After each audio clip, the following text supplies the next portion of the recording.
Ma'am manifestation life में कैसे management लाता है? तो नीड से मैनिफेस्टेशन नहीं होती है, मैनिफेस्टेशन वांट से ही होती है। तो मैम मैं आपसे पूछना चाहूंगा कि आपके हिसाब से कैसे मैनिफेस्ट करा जाए पैसा?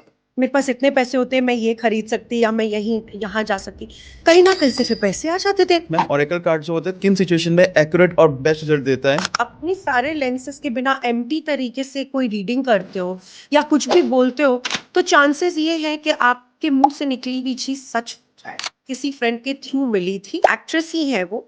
उन्होंने उनका एक्चुअली फैमिली में अपने हस्बैंड के साथ प्रॉब्लम चल रही थी, तो उसने मुझे बाद में बताया, 1-1.5 साल बाद मैं उससे किसी पार्टी में मिली थी, तो उस पार्टी में उसने मुझे बताया कि तुमने मेरी जो रीडिंग करी थी वो एकदम एक्यूरेट निकली थी। हम किस चीज से दुनिया में चलते हैं? Drive, determination, motivation, strength, power, good things, ambition, good things.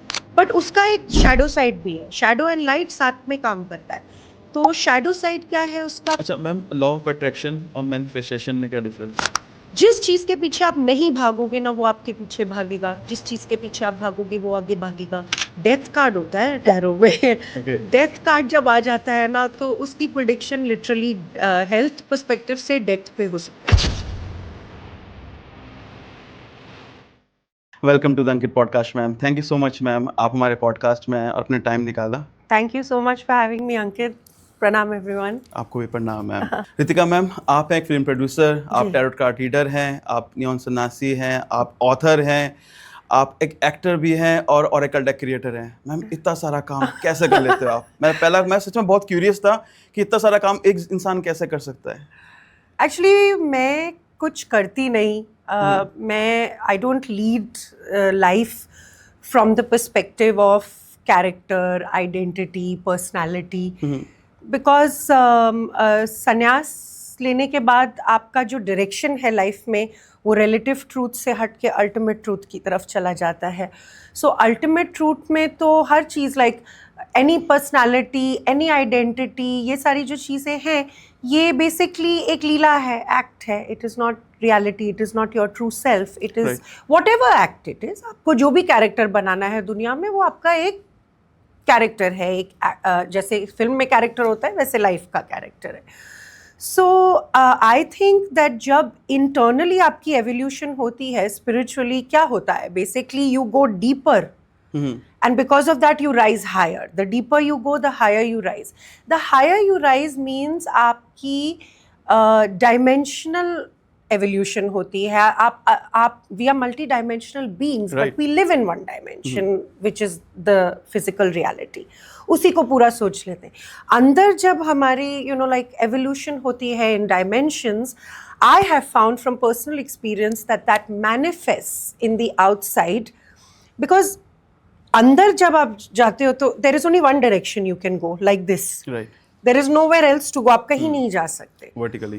But वो जो वर्टिकल ग्रोथ होती है, वर्टिकल ग्रोथ डायमेंशनल होती है, और वो जब मैनिफेस्ट होती है इनटू द हॉरिजॉन्टल डायमेंशन, वो एक्सपेंशन की जो डायमेंशन होती है उसमें it manifest as multi facetedness, multi faces. You are seeing it as faces, but from my perspective that is all just part of my being, various aspects of expressing my being. I'm a creative person, so these are all creative processes, and that's it. Hopefully that answers your question. But ma'am frankly कहूँ, creative लोग बहुत कुछ करना चाहते हैं जी normally, पर successful होना, आप हर चीज़ में सक्सेसफुल हैं।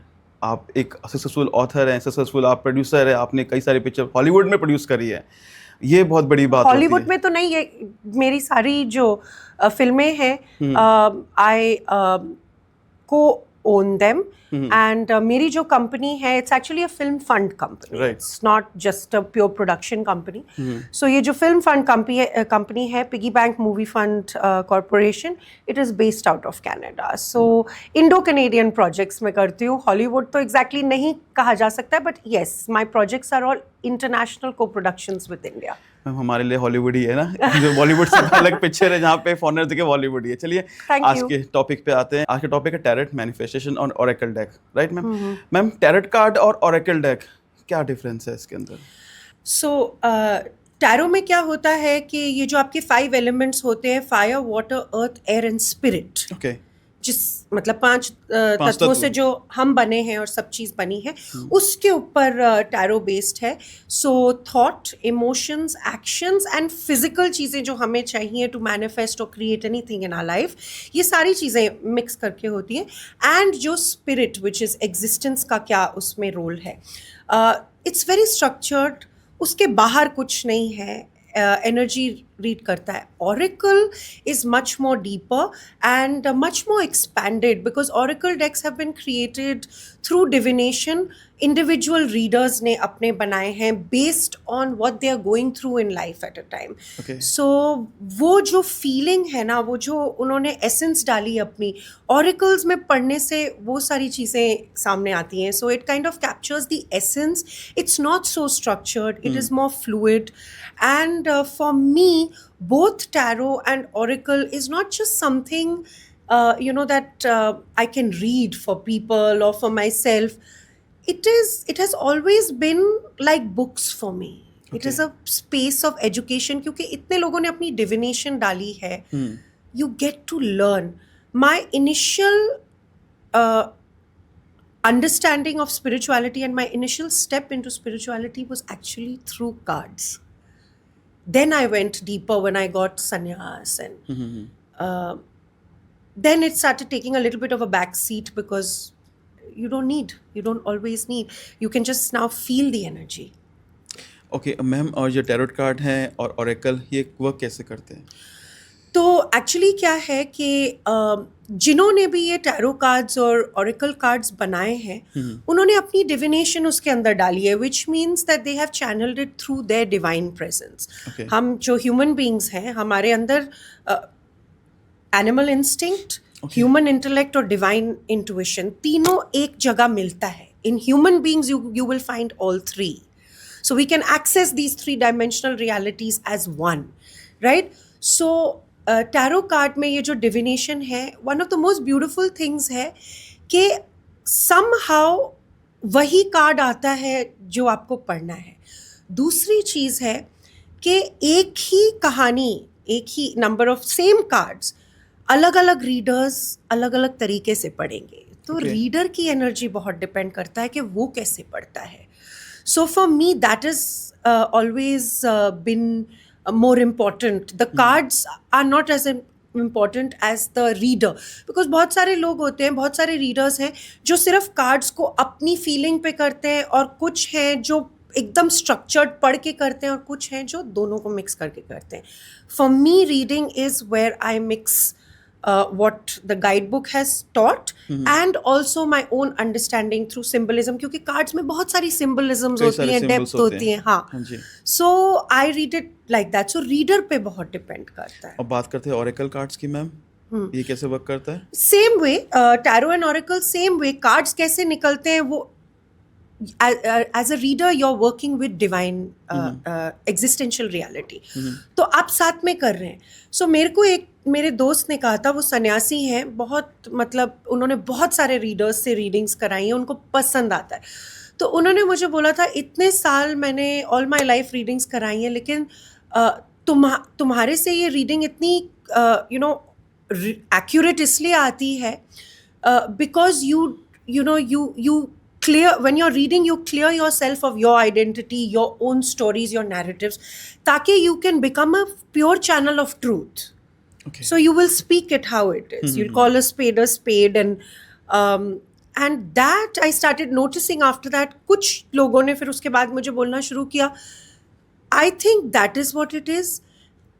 I think how good a reader is, for me, it depends how accurate, let's not say good or bad, how accurate their readings can be depends on how much they are able to remove themselves from the process of reading. अपनी कहानियां उसमें ना लाए, फिर तो आप बायस तरीके से पढ़ रहे हो ना. Right. Non bias, non judgmental हो कि अगर आप पढ़ते हो तो this non bias, this not seeing through my own lens, ये स्पिरिचुअलिटी में बहुत इंपॉर्टेंट है. लेकिन मुझे ये understanding and this wisdom I got from tarot and oracles. Okay ma'am, बात करते हैं ओरेकल कार्ड्स की. मैम, ओरेकल कार्ड जो होता है किन सिचुएशन में एक्यूरेट और बेस्ट, कहूँगा कि बेस्ट रिजल्ट देता है? ये लव में देता है, स्पिरिचुअलिटी के अंदर देता है, हेल्थ के अंदर देता है, या मनी? हर चीज़ में. Accuracy again I will say ना, एक्यूरेसी जो है वो रीडर पे डिपेंड करती है, कितना वो अपने खुद के नैरेटिव्स हटा के, अपने खुद के लेंसेज एंड जजमेंट्स हटा के पढ़ते हैं, पर हर चीज़ में वो प्रिडिक्ट करता है। मैं पर्सनली टैरो कार्ड्स के थ्रू हेल्थ नहीं पढ़ती, बिकॉज एक दो बार जब मैंने पढ़ने की कोशिश करी थी, डेथ कार्ड होता है टैरो में, डेथ कार्ड जब आ जाता है ना, तो उसकी प्रिडिक्शन लिटरली हेल्थ पर्सपेक्टिव से डेथ पे हो सकती है।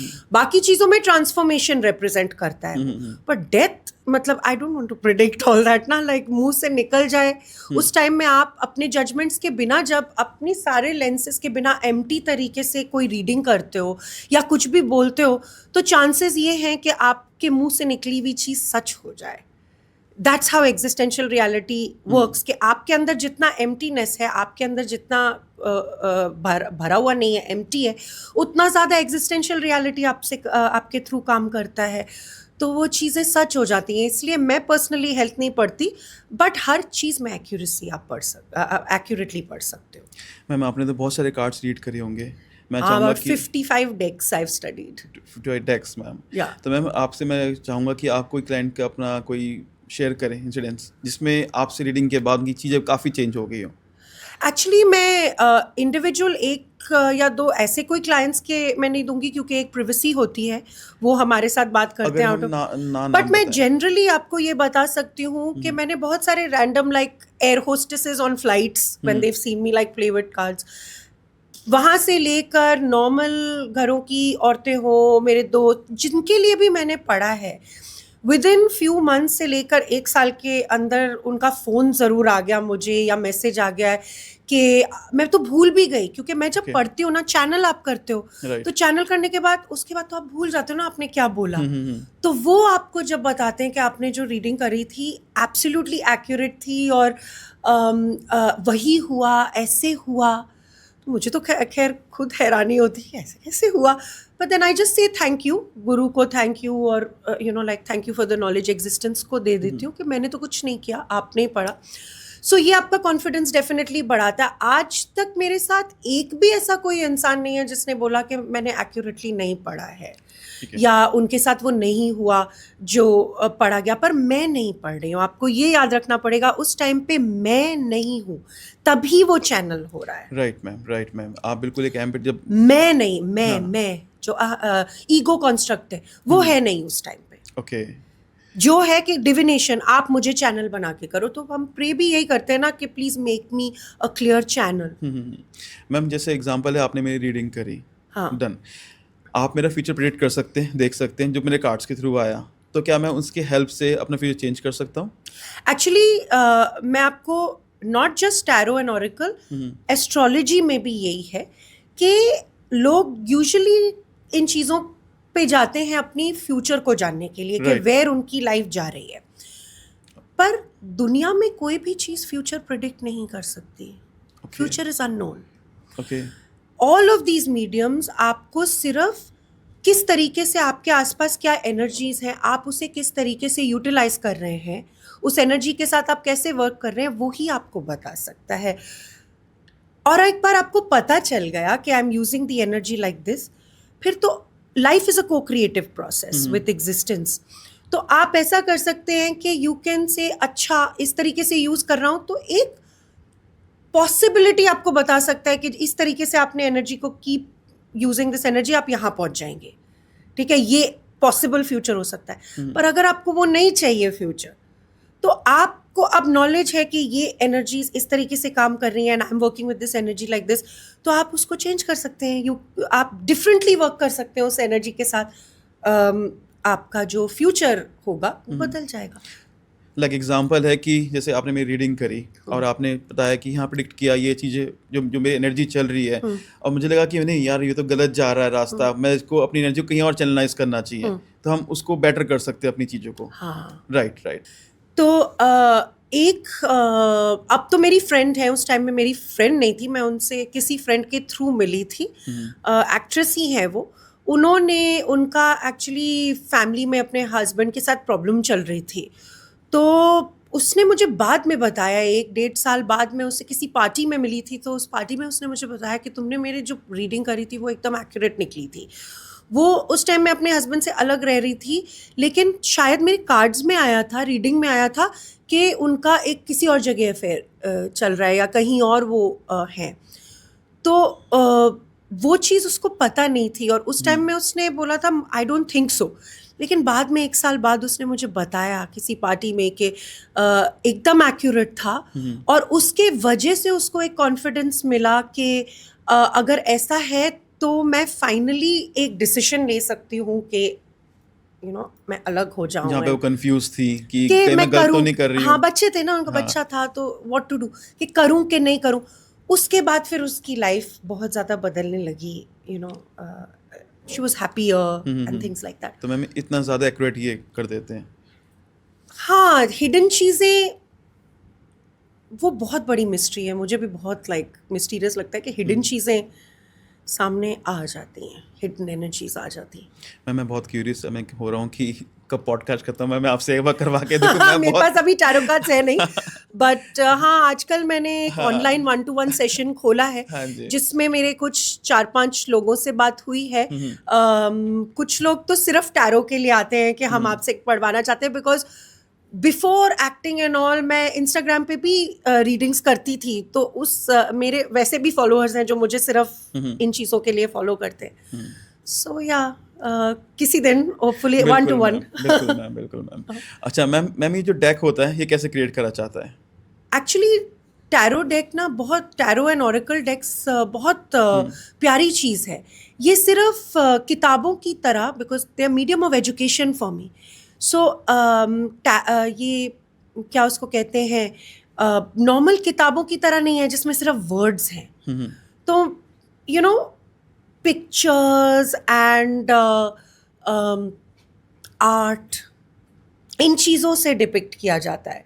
सो बहुत ज़्यादा क्रिएटिव प्रोसेस है। सो अभी मैं एक्चुअली एक टैरो डेक अपना खुद ओरेकल डेक आप क्रिएट कर रहे हैं। हाँ। अच्छा मैम इसकी थीम क्या है और किस पे बेस्ड है? सो बेसिकली मैंने आपको अभी बताया कि हम ह्यूमंस के अंदर ह्यूमन के अंदर एनिमल इंस्टिंक्ट, ह्यूमन इंटेलेक्ट और डिवाइन इंट्यूशन तीनों मिलते हैं। हिंदी में इसको हाँ, मतलब एनिमल इंस्टिंक्ट मतलब हमारी जो प्रवृत्ति। हाँ, एनिमल इंस्टिंक्ट को मैं कैसे हिंदी में बोलूँ मुझे पता नहीं। हाँ, ऐसी है। एनिमल इंस्टिंक्ट जो हमारी बॉडी की इंस्टिंक्ट होती है, सर्वाइवल होता है, तो बेसिकली हमारे चक्रा सिस्टम से कनेक्टेड है। आज की डेट में अगर आप दुनिया में देखेंगे, बेसिकली मेरी जो डेक है वो इंस्पायर्ड है फ्रॉम द विज्ञान भैरव तंत्रा, जो टीचिंग है शिव की शक्ति को, ठीक है। और विज्ञान Bhairav tantra is the inspiration, लेकिन उस पर मैं एक क्रिएटिवली एक्सपैंड कर रही हूँ from my own understanding. Humanity को अगर आप देखेंगे आज की डेट में, सो हम किस चीज़ से दुनिया में चलते हैं? Drive, determination, motivation, strength, power, good things, ambition, good things. But उसका एक शैडो साइड भी है, शैडो एंड लाइट साथ में काम करता है। तो शैडो साइड क्या है उसका? लस्ट, ग्रीड, एंगर, जेलसी, ये सारी बेस एनर्जीज हैं। Base does not mean lower, गंदी या जो भी है। तंत्रा तो ये कहता है कि आप एक बार अपने शैडो को पहचान जाएं, क्योंकि हम क्या करते हैं ना, अपनी लाइट और अपनी शैडो, जैसे हमें क्यों ट्रिगर होता है कोई चीज़, हमें क्यों जेलसी होती है, हमें क्यों एंगर आता है, तो वो अंदर जाने के बजाय हम उस चीज़ पे रिएक्ट करते हैं। तो हम अपनी शैडो और लाइट दोनों से ऑल द टाइम क्रिएट कर रहे हैं। शैडो से क्या क्रिएट कर रहे हैं, फिर हम बोलते हैं यार ये मुझे अच्छा नहीं लगा, लेकिन क्रिएट तो हमने किया है। राइट। तो शैडो को जितनी ज़्यादा हम लाइट में ले आए, उतना कम हम शैडो से क्रिएट करेंगे जो हमें नहीं चाहिए। लाइट और शैडो दोनों की क्रिएशन एक साथ होती है। सो अभी जो दुनिया है, ह्यूमैनिटी है, वो लड़ तो ह्यूमन राइट्स के लिए रही है, for our safety, for our right, लेकिन वो जी तो एनिमल इंस्टिंक्ट में रही है, एकदम बेस एनर्जीज में, विच मीन्स दैट जो ये नीचे के 3 चक्रा, मूलाधारा, सेक्रल एंड सोलर प्लेक्सेस, ये 3 चक्रा से ही काम कर रहे हैं। ये हमारी सर्वाइवल इंस्टिंक्ट है जो एनिमल इंस्टिंक्ट जो बोलते हैं कि भाई जहाँ हमको डेंजर सेंस हो जाता है, यहाँ जहाँ हमें लगता है कि ये हमें करना चाहिए, हम सिर्फ उस पे चल रहे हैं और ह्यूमैनिटी के लिए लड़ रहे हैं। तो मेरा जो ऑरेकल डेक है, set in jungles. I'm going to Okay. shoot it in Goa, set in the jungles, and we are showing it through interaction of animals. So like हम animals ही उसमें दिखा रहे हैं, human beings dressed as animals. Me and my best friend जो खुद एक producer और actress हैं, Kanika Maheshwari, we are of course the models for it. और we have other team also, creative director हैं, एक वाइल्ड लाइफ फोटोग्राफर हैं। हमने सोचा वाइल्ड लाइफ फोटोग्राफर से ही कराते हैं, Right. उनकी जो आय होगी to capture the animal essence that we are taking out. So इसकी थीम कुछ इस पे है कि फर्स्ट डेक हम इस पे करना चाह रहे हैं, मेरी फाउंडेशन के थ्रू है, वी वुमेन फाउंडेशन।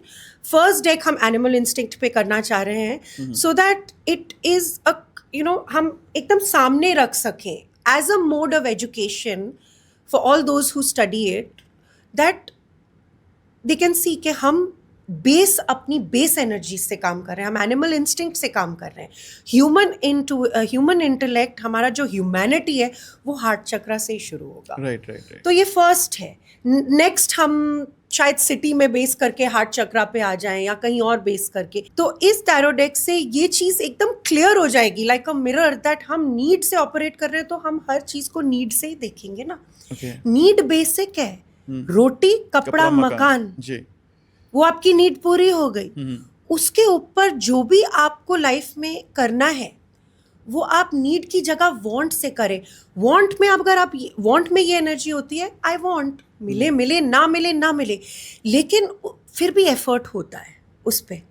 और ज़्यादातर जब आप किसी चीज़ से अटैच नहीं होते ना कि ये होना ही है, मुझे चाहिए, वरना इसके बिना मैं एग्जिस्ट नहीं कर सकता, वो यूजुअली चीज़ हो जाती है दिस वे और दैट, वो आपके लिए मैनिफेस्ट हो जाती है वांट में। Right. That makes more sense to want में वो मैनिफेस्ट हो जाती है।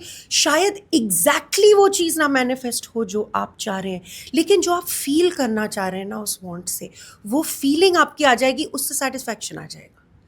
नीड की सेटिस्फैक्शन अलग है, वांट सेटिस्फाइड पॉइंट से ही आता है। Right. I am satisfied, still I want.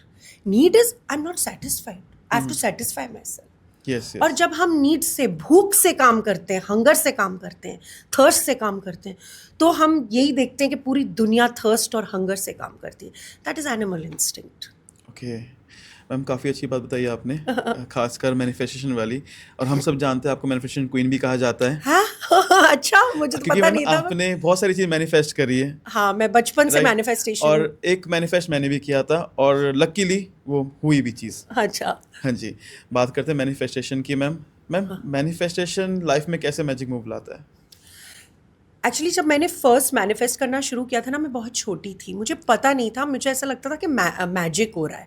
मतलब मुझे ऐसा लगता था यार घर पे स्ट्रिक्ट होते थे ना, इन द सेंस खाने पीने को लेके। वैसे तो मेरे को स्ट्रिक्टनेस इतनी नहीं थी, फ्रीडम में मैं बहुत पली हूँ, लेकिन खाने पीने को लेके, दूध पीना है, ये खाना खाना है, हेल्थी खाना खाना है, ये करना है, वो करना है, उस चीज़ का, और अपनी सारी एक्टिविटीज़ करनी है। मैं एथलीट थी, स्विमर थी, ये सी। तो उस टाइम में मुझे ऐसा होता था ना कि यार काश मैं आज किसी तरीके से मेरे फेवरेट रेस्टोरेंट पे खाने चली जाऊँ। मम्मी पापा तो लेके नहीं जाएंगे तो क्या होगा, कहीं ना कहीं से कोई अंकल का फ़ोन आ जाएगा, चल मैं तेरे को आज ले जाता हूँ। तो तब मुझे ऐसा लगता था ये तो मैजिक हो रहा है। थोड़ी बड़ी हुई तो मुझे जैसे चीज़ों का शौक होना शुरू हुआ, कपड़ों का, थिंग्स का, घूमने फिरने का, ट्रैवल का। तो पैसे कम होते थे तब, यंगस्टर।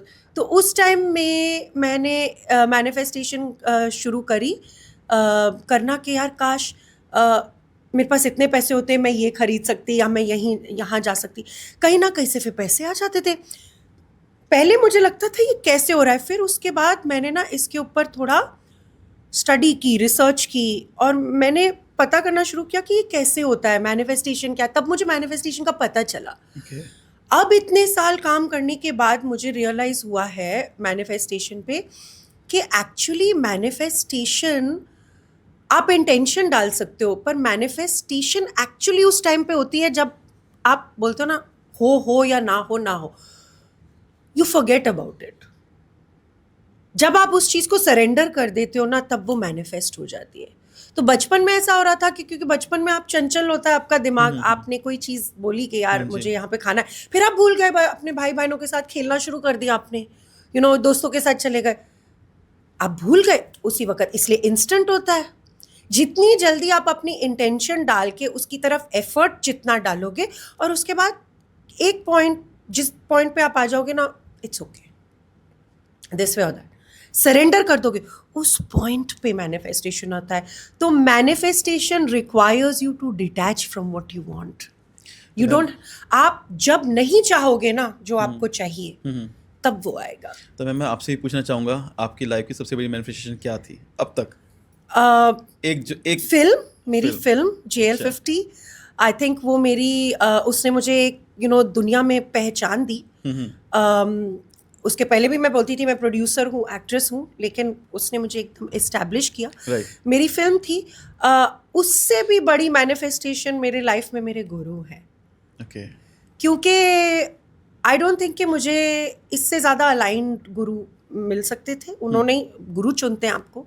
सो मुझे ऐसा लगता है कि मेरी लाइफ के सबसे बड़े मैनिफेस्टेशन, सबसे ब्यूटीफुल, सबसे मीनिंगफुल मैनिफेस्टेशन है गुरु। क्योंकि एक टाइम पे मैं गुरु ढूंढ रही थी और मुझे ऐसा लगने लगा कि मेरी लाइफ में गुरु नहीं है तो मुझ में ही कुछ कमी होगी, क्यों गुरु मेरी लाइफ में अभी तक नहीं आए। उस टाइम नीम करोली बाबा जी भी मेरी लाइफ में थे, लेकिन मैं उन्हें गुरु मानती नहीं थी, पर क्लोज कनेक्शन था। तो मैंने शिव को गुरु माना कि शिव मेरे गुरु हैं। लिटरली मेरी ड्रीम में आके शिव जी ने कहा कि मैं तुम्हारा गुरु, तुम गुरु क्यों ढूंढो। और मैम जैसे बताया गया है, बड़ों ने बोला है कि गुरु के बिना गति नहीं है। राइट, गुरु मिल जाते हैं तो बहुत सारी चीजें मिल जाती हैं। जी, सब कुछ ही मिल जाता है। मैम अभी हम बात करते हैं, मैनिफेस्टेशन की बात कर रहे थे, उससे पहले आपने बात करी कि नीड से ऊपर वांट। नीड यानी कि रोटी कपड़ा मकान, बेसिक नीड्स चाहिए कि हमें घर चाहिए रहने के लिए, खाना चाहिए जिंदा रहने के लिए। वांट आता है कि हाँ फ़ोन चाहिए, घर कैसा चाहिए, मुझे इस सिटी में घर चाहिए। और हम सब लोग 99% लोग मेहनत करते हैं पैसा कमाने के लिए। आज पैसा बहुत सबसे ऊपर है। सब जो हमारी वांट, जितनी भी वांट है, मैक्सिमम पैसे से खरीदी जा सकती है 99%। तो मैं आपसे पूछना चाहूँगा कि आपके हिसाब से कैसे मैनिफेस्ट करा जाए पैसा, कि अगर हमें अचीव करना है कुछ चीज़, बड़ी चीज़। एक्चुअली मैं आपको पर्सनली अपनी लाइफ से बताती हूँ।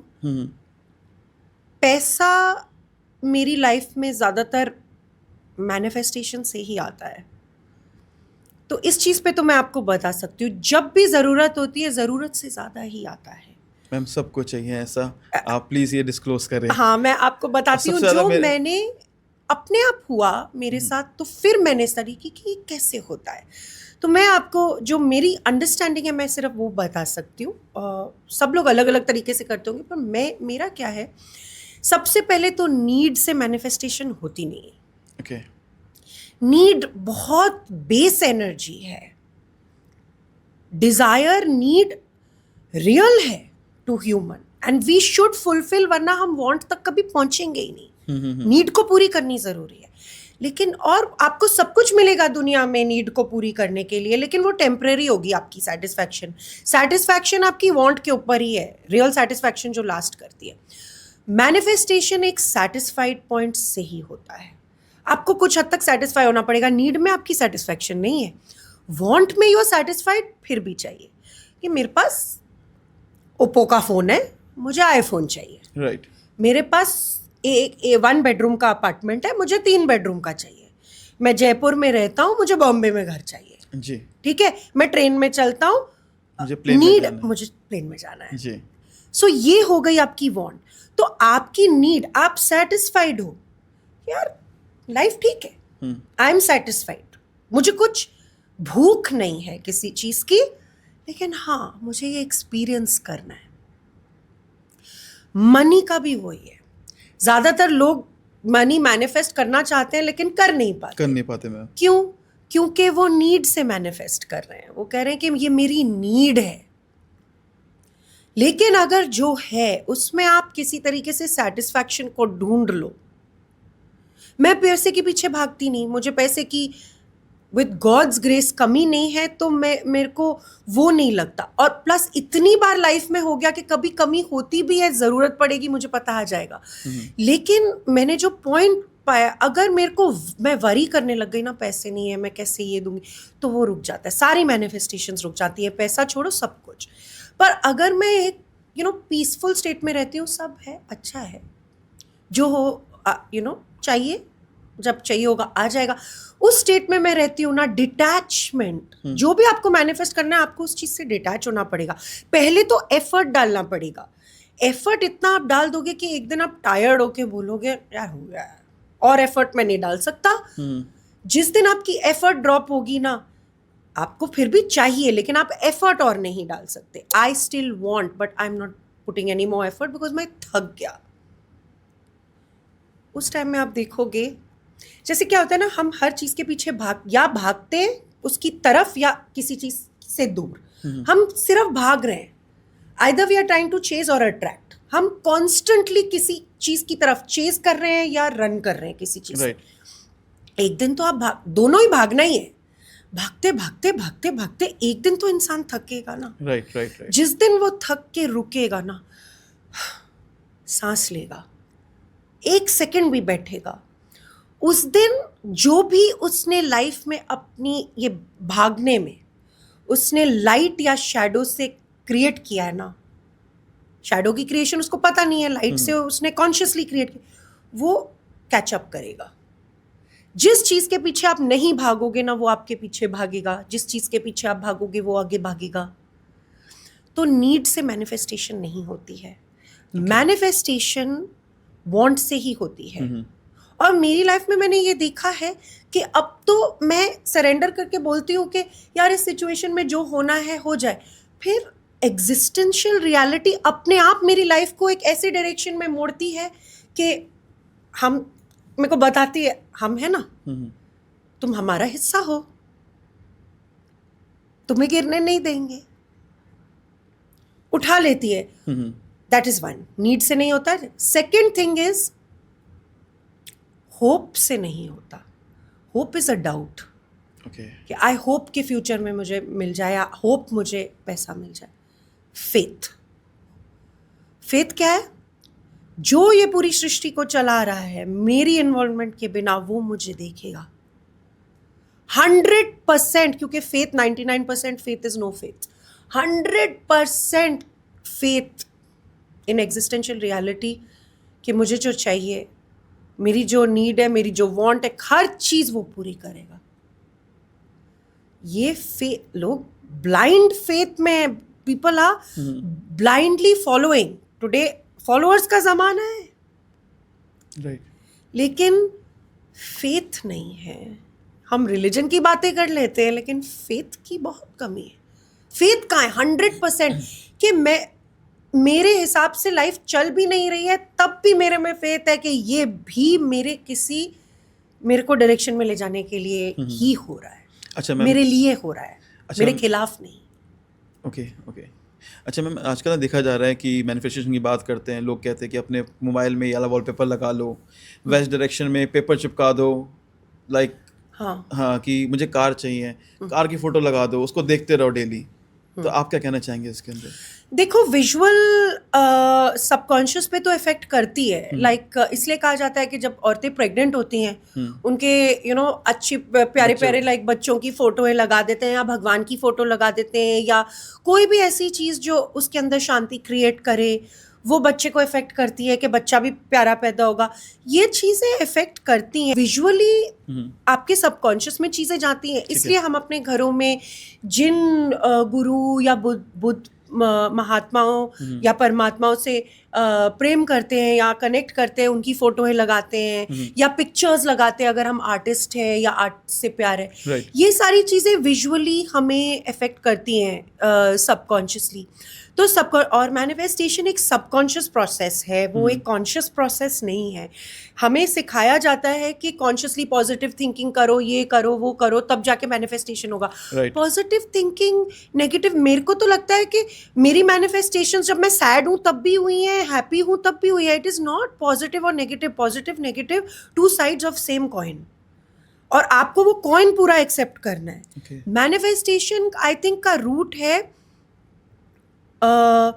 मैनिफेस्टेशन का root I think is faith and you know want, positive negative thinking से कुछ नहीं होता. एटलीस्ट मैंने ये देखा है, एक डिटैचमेंट स्टेज में होता है. सो ये सारी चीज़ें, और कलर थेरेपी भी एकदम राइट चीज़ है. हम क्या कलर्स पहनते हैं उससे, not just how we feel, जैसे हमारे संन्यास में रेड कपड़े हम पहनते हैं, मरून पहनते हैं, तो वो हम इसलिए पहनते हैं ताकि हमारी एनर्जी मतलब अंदर से एग्रेसिव ना रहे. ऑल एग्रेसिव एनर्जी वापस चली जाए, रिफ्लेक्ट हो जाए. लेकिन सामने जो आपको देखता है लाल कपड़ों में, उसकी एग्रेशन बढ़ती है. ठीक है, तो इसलिए हम मरून पहनते हैं. तो कलर थेरेपी ये सारी चीज़ें करती है. हमारे चक्रास के साथ हमारे कलर्स मैच्ड हैं, तो चक्रा को बैलेंस करने के लिए भी हम कलर्स यूज़ करते हैं. तो ये चीज़ें हेल्प तो करती हैं, लेकिन मुझे ऐसा लगता है कि खाली सुन के ये चीज़ें नहीं कर सकते कि आपको ये करना है तो ये करो. हो सकता है कि ब्लॉकेज किसी और जगह में हो, इसलिए आपकी मैनिफेस्टेशन एक दूसरी जगह में नहीं हो रही है. Everything in life is connected, we are all also connected. So I think कि ये चीज़ें इफेक्ट करती हैं, लेकिन आपको खुद उसके ऊपर स्टडी करके, आपको खुद एक्सपेरिमेंट करके देखना पड़ेगा क्या चीज़ आपके लिए काम करती है. Like colours for me, even in the clothes that I wear and all, colours मुझे बहुत इफेक्ट करते हैं, बहुत ज़्यादा इफेक्ट करते हैं इन हाउ आई फील.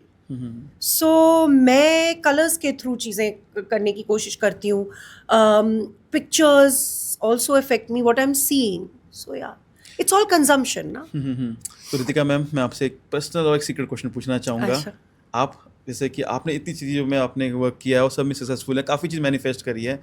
आप कैसे मैनिफेस्ट करते हैं जब आपको चीज़ पानी होती है, या आप किसी को कैसे एडवाइस करेंगे? लाइक कोई आपके पास आया कि लाइक अ हेल्प कि मुझे मैनिफेस्ट करवाओ, आपके एडवाइस देंगे? जो मैंने पहले बोला है कि पहले तो अपनी नीड को पूरी करो. फर्स्ट नीड पूरी करो. जो भी तुम्हारी नीड है, नीड से मैनिफेस्टेशन नहीं होती. एक सेटिस्फाइड पोजीशन पे, इंटरनली एक सेटिस्फाइड पोजीशन पे आओ. उस जगह से फिर तुम्हें क्या चाहिए, वांट क्या है तुम्हारी, तुम्हें क्या वांट चाहिए. और वांट है, वांट चीजों की ज्यादा नहीं होती. वांट होती है कि I want to feel like this actually. तो जो भी तुम्हें चाहिए उसके पीछे जाओ कि तुम क्या फील करना चाह रहे हो जिसके वजह से तुम्हें ये चीज चाहिए. फिर इंटेंशन एग्जिस्टेंस को देके छोड़ दो, भूल जाओ. इन द सेंस के ऐसा नहीं कि मुझे यही चीज़ चाहिए तो यही चीज़ चाहिए, या यही इंसान चाहिए तो यही इंसान चाहिए, लेकिन मुझे ऐसा फील करना है.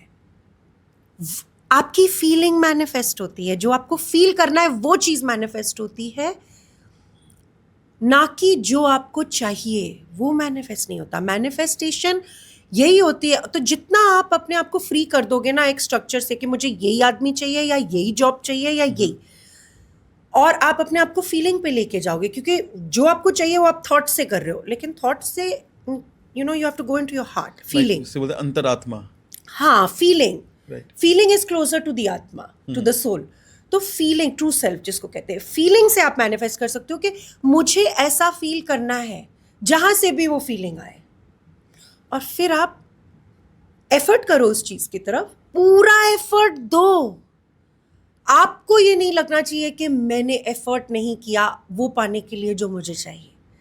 पूरा एफर्ट दो. लेकिन जिस दिन आपको, आपके अंदर ये फीलिंग आ गई ना कि आई एम टायर्ड, फिर एफर्ट को सरेंडर कर दो. वांट को नहीं, एफर्ट को सरेंडर कर दो कि अब जो आए नहीं तो नहीं. जो उस मोमेंट में जो आप फील करना चाह रहे हो, धीरे धीरे वो मैनिफेस्ट हो जाएगा. डिवाइन टाइमिंग भी एक चीज़ है. अगर आप उस चीज़ को हजम करने के लिए रेडी नहीं हो, इन द सेंस के कुछ लोगों को फेम बहुत जल्दी मिल जाता है, वो हजम नहीं कर पाते. Right. You know, so I am very grateful के ठीक है मैंने किया, लेकिन थोड़ा लेट आया मुझे. Fame and everything in life आना शुरू हुआ. व्हाई? बिकॉज मैं शायद पहले रेडी नहीं होती, उछलती रहती कि यार, मैं एरोगेंस में चली जाती कि मैं कौन हूँ. और मेरा अध्यात्म का जो पथ है वो बहुत ज़्यादा इम्पोर्टेंट है मेरे लिए. कार्मिक से ज़्यादा मेरे लिए धर्म इम्पोर्टेंट है. सो और अगर मैं उस एरोगेंस में चली जाती तो मैं कभी अपने स्पिरिचुअल पाथ को नहीं पा सकती थी. और मेरी जन्मपत्री के हिसाब से भी स्पिरिचुअल पाथ मेरा हाईएस्ट पाथ है. उसमें सबसे ज़्यादा मैनिफेस्टेशंस हैं और सबसे ज़्यादा सक्सेस है. not worldly success. Success worldly is very superficial success. Success आपके अंदर होती है, आपके अंदर कितनी peace है, that is your success. Right कितना आप अंदर से खुश हो, खुश मन से खुश कितना- और कितना आप- खुशी दुखी तो आता रहता हाँ, है, कितने आप satisfied शांत हो हो, अंदर से। satisfied हाँ। and peaceful, yes. शांति और satisfaction, yes. Right ma'am. वो आपकी, मेरे लिए वो रियल सक्सेस है। और उस चीज़ में आज से नहीं, वो मैं बहुत टाइम से सक्सेसफुल हूँ, पर I am also very sensitive to energy. तो अगर मैं ऐसे लोगों से या ऐसे एनवायरनमेंट में इंटरेक्ट कर रही हूँ या एंगेज कर रही हूँ जहाँ लोगों की एनर्जी सॉर्ट ऑफ टर्मोइल में है या सैड है, या मैं दूसरों की एनर्जी भी पिकअप कर लेती हूँ। और मुझे अब रिसेंटली रियलाइज होना शुरू हुआ है कि I have to have certain boundaries, energetic boundaries, वरना दूसरों की, और वो मेरी फिर लाइफ में भी इफेक्ट करता है और मेरे जो आसपास है उनकी लाइफ में भी। अब मैं आपको एक बात बताती हूँ, बहुत इंटरेस्टिंग चीज़ है ये। रिसेंटली मेरी लाइफ ने एक सॉर्ट ऑफ टाइमलाइन जंप लिया है, it just elevated this year recently. पर मुझे खुशी इससे ज़्यादा इस बात की है कि मैं अपने आसपास के लोगों की, मैं छोटी कम्युनिटीज़ में प्रेफर करती हूँ मूव करना। तो मेरे जितने कम्युनिटी हैं, दोस्त हैं, फैमिली है, मैं देख रही हूँ कि हम ऐसा कलेक्टिव ऊपर उठे, सबकी लाइफ में इंडिविजुअली एक टाइमलाइन जंप हुआ है। तो उस चीज़ को देख के मुझे इतनी खुशी हो रही है कि इंटरकनेक्टेडनेस इतनी ज़्यादा है कि एक, अब मैं ये नहीं कह सकती कि मैंने ये चीज़ अपलिफ्ट करी है कि किसी और ने करी है या हमने साथ में करी है, पर हम सारे एक्चुअली आज की डेट में सेलिब्रेट कर रहे हैं साइलेंटली, कि मतलब हैरानी में, इन वंडर कि ये कैसे हो गया, how did life turn like this. So I think that's what it, I hope this answers your question. These are very, ये थोड़े ऐसे टॉपिक्स हैं जिनको वर्ड्स में इतना एक्सप्रेस नहीं किया जा सकता। वो तो मैम आपको दिल अच्छा है, वरना आज की तारीख में किसी को खुशी देख के कोई बंदा मुझे खुश बातें नहीं करने है। का भी शौक है, हाँ जी, इट्स नॉट जस्ट दिल, मुझे कॉन्वर्सेशंस का बहुत शौक है। तो ऐसी जगहों में मुझे मिल जाता है to converse with my friends and all also, लेकिन ऐसी जगहों में इंटेलेक्चुअलाइजेशन, बिकॉज आप जब तक अपनी नॉलेज को बाहर नहीं फेंकेंगे ना, एम्प्टी नहीं होंगे, you will not create space for more. Right. अच्छा मैम, लॉ ऑफ अट्रैक्शन और मैनिफेस्टेशन में क्या डिफरेंस है? लॉ ऑफ अट्रैक्शन किसी चीज़ को अपने आप की तरफ खींचने के लिए है, और मैनिफेस्टेशन किसी चीज़ को पैदा करने के लिए है, बर्थ करने के लिए है। लॉ ऑफ अट्रैक्शन के मतलब आप किसी चीज़ को चेज मत करो, अट्रैक्ट करो। मैनिफेस्टेशन अट्रैक्शन से भी परे है, in the sense that both of these are universal laws. Right. Human laws तो नहीं है, यूनिवर्सल लॉज है। Law of manifestation, I find, I don't know why I use the word lower and higher, but yes, it is a more complex. Law of attraction ये है, chase करना बंद करो, ऐसी चीजें करो कि सामने जो चीज है वो आपकी तरफ आकर्षित हो, इम्प्रेस हो आपसे, तो आपकी तरफ आए। Not just people, also what profession and all. लेकिन लॉ ऑफ मैनिफेस्टेशन तो ऐसी सिचुएशन में काम करता है, ऐसे आपकी स्टेट ऑफ माइंड में काम करता है, स्टेट ऑफ बीइंग में काम करता है, जहां आप ना चेज कर रहे हैं ना अट्रैक्ट कर रहे हैं, you are just being. Being में होता है, स्टिलनेस में मैनिफेस्टेशन होती है। सो ये बहुत बड़ा डिफरेंस है कि आपको अट्रैक्ट करने की चाह से भी ऊपर उठना पड़ेगा for manifestation to happen. Okay, make अच्छा, सेंस? Yeah definitely. Okay. अच्छा मैम, आजकल जैसे कि देखा जा रहा है ना, आजकल जो जेंजी है बहुत मैनिफेस्टेशन को लेके बहुत ज़्यादा क्यूरियस हो रही है। बट मैम कई लोग होते हैं ना कि चलो करते हैं, मैंने किसी को देखा, सोचा कि हाँ ये मैनिफेस्टेशन कर रहा है, मैं भी करता हूँ, पर उनके दिमाग में डाउट होता है कि होगा नहीं होगा, चलो ये डाउट बात में करते हैं, मैनिफेस्टेशन तो नहीं होता मैनिफेस्टेशन। Zero doubt. मैंने आपको क्या बोला? फेथ चाहिए आपको, होप से भी नहीं काम चलेगा, आपको फेथ चाहिए कि होगा तो होगा। मुझे पता है कि जिस तरीके और जिस रूप में ये मैनिफेस्ट होना है ये होगा, एग्जिस्टेंस करेगा, क्योंकि और आपको ये आप पकड़ के अटैच नहीं हो सकते कि यही मैनिफेस्ट होना है। मैंने आपको कहा ना, feeling, I want to feel like this, मुझे ऐसा महसूस करना है, वो आपकी फीलिंग मैनिफेस्ट होगी। और आपको you have to work with creation. आप ये तो जितना ज्यादा स्ट्रॉन्ग आपका ईगो कॉन्स्ट्रक्ट है ना, मैं उतना कम मैनिफेस्टेशन है। हाँ, आपकी एफर्ट का रिवॉर्ड आपको मिल सकता है क्योंकि वो कर्मा है। राइट। कार्मिक वर्ल्ड में ना मैनिफेस्टेशन है ना ये लॉ ऑफ अट्रैक्शन काम कर सकता है। लॉ ऑफ मैनिफेस्टेशन काम करता है धर्म के पद से। सो कार्मिक में तो आप एफर्ट का आपको रिजल्ट मिल रहा है। What you give you will get, what goes around comes around. लेकिन धर्म में वो नहीं है, आप तो अनकंडीशनली करते हैं। तो आई थिंक मैनिफेस्टेशन वहाँ पे काम करता है ज़्यादा। यू नो दैट आप detachment is a very important, not detachment, non attachment, कि ना मैं किसी चीज़ से अटैच्ड हूँ ना उससे अवर्स हूँ। Okay, middle path. Middle path के अंदर। अच्छा मैम, बात करते हैं मैनिफेस्टेशन की बात करते हैं। मैम हमने ना आजकल कई सारे एग्जांपल्स देखे हैं। सबसे बड़ा एग्जांपल प्रेमानंद महाराज का भी देखते हैं कि उनकी किडनी खराब है, बहुत 20 साल से उनकी किडनी बिल्कुल डेड है, और उन्होंने मैनिफेस्ट किया कि कहेंगे उनका फेथ रहा कि अच्छी चीज़ें करनी, और वो आज भी बिल्कुल सही काम कर रहे हैं, बिल्कुल सही चल रहे हैं। हम बात करें तो पास्ट में बाबा रामदेव की हमने जब स्टोरी सुनी, चीज़ें देखी कि उनकी आधी बॉडी पैरालाइज थी, उनकी काफ़ी चीज़ पैरालाइज थी। उन्होंने फेथ रखा, जिसे हम कहेंगे मैनिफेस्ट करा, जो भी है कि अपनी चीज़ें करी, मेहनत करी और ठीक हुए। तो मैम मैनिफेस्टेशन क्या हेल्थ में वर्क करता है? अब मैं आपको ये नहीं कह सकती कि वो मैनिफेस्टेशन है या क्या है, लेकिन यस, ये किस्म की मिराक्युलस चीज़, जिसको आप मिराक्युलस बोल सकते हैं, आप जब एग्जिस्टेंशियल रियलिटी को साथ लेके चलते हैं ना, ईगो कॉन्स्ट्रक्ट आपका टूटा हुआ होता है, आपकी जो इंटेंशन है उस चीज़ को मांगने के लिए, एग्जिस्टेंस से, हेल्थ को मांगने के लिए, वो आपकी पर्सनल से बड़ी हो, something bigger than your self, कि आप जनता के लिए करना चाहते हैं या ह्यूमन कॉन्शियसनेस को इवॉल्व करने के लिए करना चाहते हैं, वो होती है। अगर आप सिर्फ अपने पर्सनल ईगो कॉन्स्ट्रक्ट को फ़ायदा करने के लिए नहीं कर रहे, तो आपकी हेल्थ भी चेंज होती है। मैं आपको पर्सनली बताती हूँ, मेरे को काफ़ी ऑटो इम्यून डिजीज़ेस हैं। ओके। बचपन से ऑटो इम्यून डिजीज़ेस, ऐसा नहीं है कि मेरी मतलब मेंटल स्टेट के वजह से है, it is most of it is hereditary. In my family vitiligo हेस्टिन कंडीशंस हैं, आप देख सकते हैं मेरे पैरों पे हैं। सोराइसिस था, सोराइसिस 100% ठीक हो गया मेरा, कोई दवाइयों की ज़रूरत नहीं है। थायराइड कहते हैं पूरी ज़िंदगी आपको पिल्स लेने पड़ते हैं, हाँ जी। और आप जब भी पिल्स छोड़ेंगे, भले ही आप आयुर्वेदिक ये वो कुछ भी कर लें, थायराइड नहीं जाता, क्योंकि वो आपका ग्लैंड है जो सिक्रीट करना बंद कर चुका है। उसको वापस सिक्रीट कराना इज समथिंग ऑलमोस्ट इम्पॉसिबल हो जाता है। ऑल्दो हो सकता है, आयुर्वेदा में ऐसी चीज़ें हैं, लेकिन मैं पिछले 2-2.5 साल से मैं नेपाल में एक आयुर्वेदिक डॉक्टर से करवा रही हूँ इलाज बहुत सारी चीज़ों का।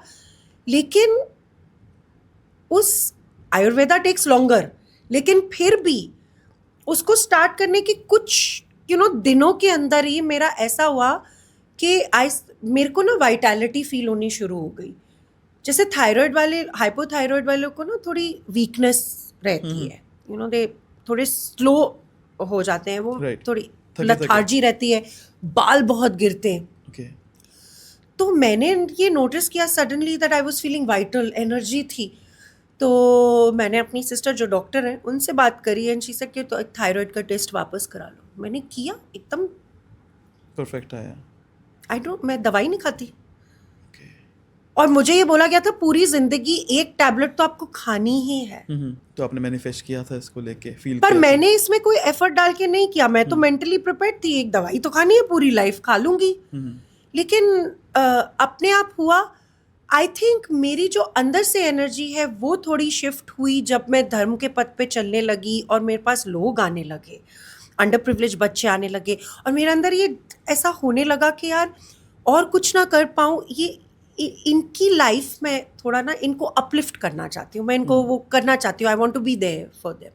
मेरे अपने बच्चे नहीं हैं, तो इस चीज़ में मेरे को एक सेटिस्फाई, ऑल्दो वो मुझे माँ नहीं बोलते हैं, दीदी बोलते हैं, मैं उनकी बड़ी बहन की तरह हूँ, लेकिन एटलीस्ट मेरे को बच्चों के साथ एनर्जी शेयर करने का मौका मिल रहा है।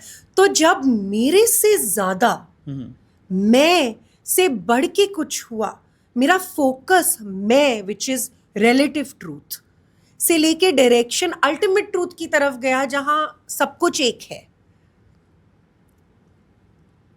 तब आई थिंक मेरी हेल्थ कंडीशंस अपने आप रिवर्स होनी शुरू हो गई. Okay. पहले सोराइसिस गया, फिर थायराइड गया, विटिलागो भी मेरा 30% रिडक्शन हुई है इन माय विटिलागो. हाँ, मैं कुछ कम पहले रोज लगाती थी दवाई, अब मैं maybe twice a week, sometimes once a week, twice a week लगा लेती हूँ थोड़ा सा, बट अपने आप वो रिडक्शन हो रही है. बिकॉज अंदर आपका स्टेट ऑफ कॉन्शियसनेस बढ़ रहा है, अंदर से ही बाहर इफेक्ट करता है, अंदर से ही आपकी हेल्थ बाहर आती है. हम बाहर से हेल्थ अंदर की तरफ करते हैं, लेकिन ये अंदर आपकी जिस तरीके से फीलिंग होती है, आपकी हेल्थ बाहर आती है. सो मैं ये चीज़ मानती हूँ पर्सनल एक्सपीरियंस से. ओशो की भी बहुत ज़्यादा बीमारियाँ थी, उनको एस्थमा था, एस्थमा मुझे भी, पर मेरा एस्थमा भी बहुत कम हुआ है. Okay. मेरे को मैं हाथ में इनहेलर लेके घूमती थी ऐसे. JL50 के टाइम की बात कर रही हूँ मैं, मेरा हाथ में ऑलवेज इनहेलर होता था, दिखता था, इतनी ज़्यादा होती थी. बट और आप आज फिट एंड फाइन है. मेरे को अब मैं इनहेलर अपना लेती हूँ वंस इन 5-6 days. वो भी साइकोलॉजिकली, मुझे अब रियलाइज हो गया वो भी साइकोलॉजिकल है. कभी थोड़ा सा भी होता है तो मुझे I don't want to feel, because अब मैं पूरी सांस ले पा रही हूँ. मुझे लगता है मेरी एस्थमा तो मेडिटेशन से बेटर. ओके. रितिका मैम, आप इतनी सक्सेसफुल हैं और काफ़ी चीज़ें आपने अचीव करी है, हर चीज़, चाहे वो मैनिफेस्टेशन हो, चाहे वो रीडिंग हो. तो मैम, आज की जनरेशन को आप क्या मैसेज देना चाहेंगे? When I evolve, we evolve. When I heal, we heal. And I evolve even when we don't.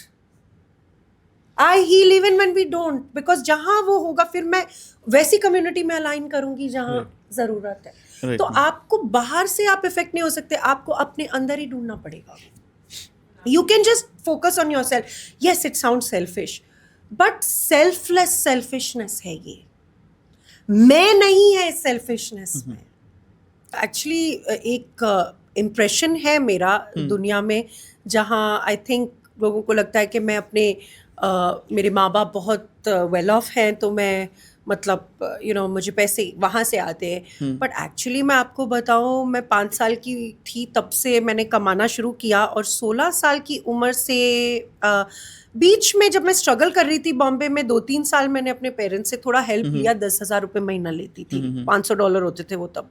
Canada में रहते मेरे पेरेंट्स. सो लेकिन वो 2-3 साल के लिए. बट अपार्ट फ्रॉम दैट मैंने कभी उनसे पैसे नहीं लिए. मैंने कभी घर से पैसे नहीं लिए, क्योंकि मेरे अंदर एक राइचसनेस था कि नहीं, मैं खुद कमाऊंगी, खुद करूंगी, ये है वो. लेकिन मैं आपको पर्सनली बताऊं, मैंने बहुत सारे डिफरेंट काइंड्स ऑफ जॉब्स किए.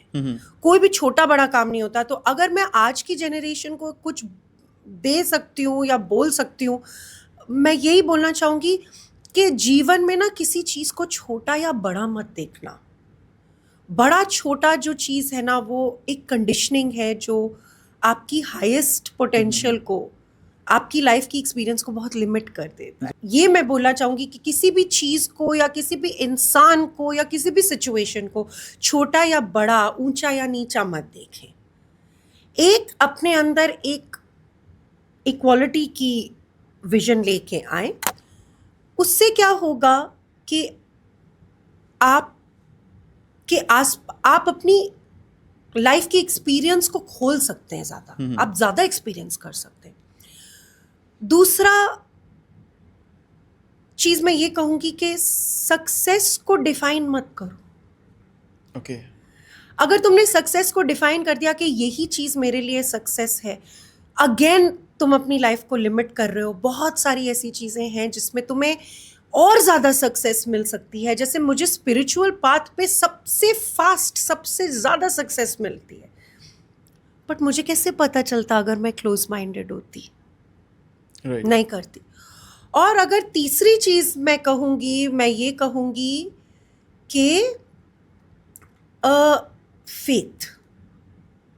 फेथ को लेके आओ, और फेथ से हर चीज़ हो जाती है, हर चीज़ हो जाती है. And be concerned with yourself. Just be concerned with yourself, in the sense that selfishness, it will sound like, but selfless selfishness. Be concerned with your true self. आपकी ego identity से नहीं, आपकी मैं के परे जो आप हो उस पे आप फोकस हो जाओ. अगर आप उस पे फोकस हो गए तो आपकी लाइफ में आपको जो चाहिए, जैसा चाहिए, मे बी नॉट एग्जैक्टली, लेकिन आपको फीलिंग में वो चीज़ मिल जाएगी. फीलिंग सक्सेस है. अगर आपको जैसा फील करना था आपने फील कर लिया तो आपके अंदर एक बढ़ गए, आपके अंदर एक एक्सपेंशन हुई, राइट मैम. एक्सपीरियंस आया. And knowledge is power, but wisdom is knowledge plus experience is wisdom. तो नॉलेज पे मत जाओ. आज की दुनिया नॉलेज पे है, इतना कुछ अवेलेबल है आउट देयर. नॉलेज भी लो लेकिन उसको अपनी एक्सपीरियंस में बदल दो. एक्सपीरियंस करोगे, एक्सपीरियंस फीलिंग से ही आता है, वो आपके अंदर फिर एक बॉडी में विजडम हो जाएगी. फिर आप उस चीज़ से, कॉन्शियसनेस में आप उसी चीज़ से ऑपरेट करोगे. तो एक बार आपने कर लिया, वंस आपकी कॉन्शियसनेस में आप सक्सेसफुल हो या जो भी आपका आइडिया ऑफ सक्सेस, तो वो तो मैनिफेस्ट होता जाएगा और इट विल नॉट स्टॉप. उस रुक नहीं सकती फिर वो चीज़. आपको उस फीलिंग में बैठना है. या अगर आप उससे भटक भी गए तो फिर मेडिटेशंस और ऐसी प्रैक्टिसेस आपकी लाइफ में लेके आए, you know how to come back to that place. चलिए ma'am, thank you so much ma'am, बहुत अच्छा पॉडकास्ट है हमारा. Thank you so much for having me. ये टॉपिक मैंने डिस्कस नहीं किए हैं और मुझे बहुत अच्छा लगा आपसे ये टॉपिक बात करके. सो थैंक यू एंड प्रणाम एवरीवन. Thank you ma'am.